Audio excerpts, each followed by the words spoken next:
Hi, and welcome to this week's Tuesday Tip podcast episode. So this week I'm going to be sharing one of my all-time favourite things to do to help quieten the negative and worrying thoughts. One, because it's super simple, and two, it is always a really eye-opening thing to do. Now, don't forget to join me in the free 21-day happiness challenge, where you receive daily mini tasks to rapidly transform how you're feeling. Now, this round is only running for a few more weeks, so you'll definitely need to act fast and sign up using the link in the show notes below. Now, lastly, before we jump into today's episode, you can access all the accompanying worksheets so that you can build your very own step-by-step mentally healthy plan to keep you on the straight and narrow from this day forward. Again, the link is in the show notes below. So, you're listening to How to Change Your Life One Step at a Time with me, Katie Woodland. Tune in every week so that you can use tried and tested tips, tricks and hacks to start living the life you want right now.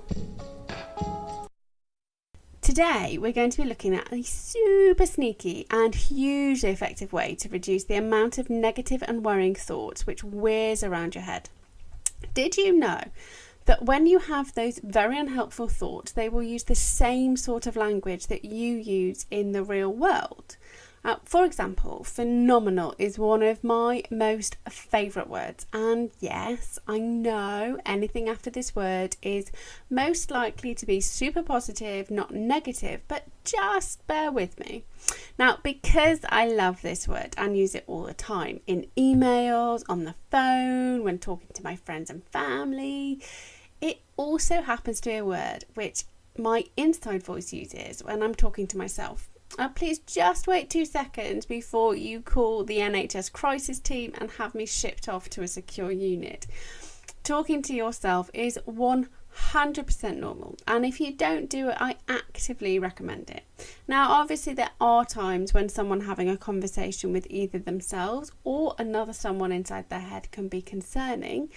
But in my book, if the voice is telling you uplifting, upbeat and motivational stuff to help you be awesome, keep on listening. Anyway, back to phenomenal. So, because I use this word out loud, it is also a word my subconscious uses.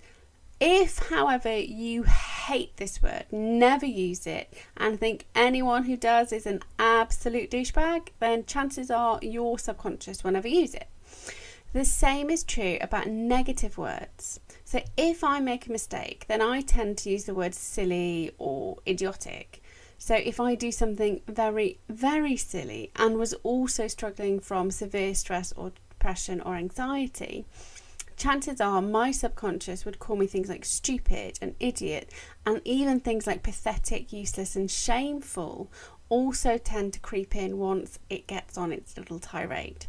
But because I never used adult words like unintelligent in my day-to-day life, my subconscious would never call me unintelligent. It would opt for an idiot.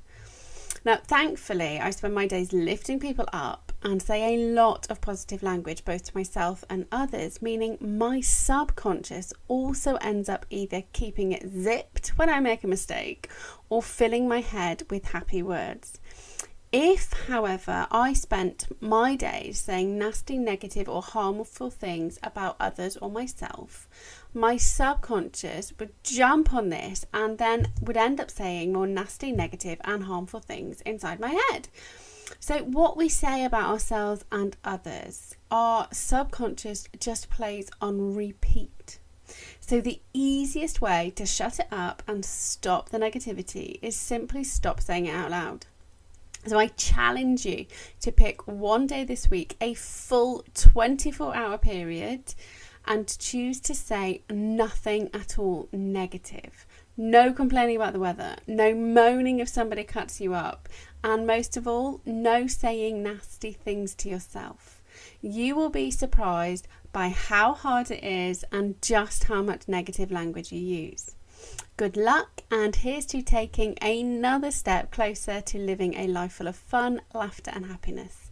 See you next week when we take what we say to ourselves that much further and ban the words I am.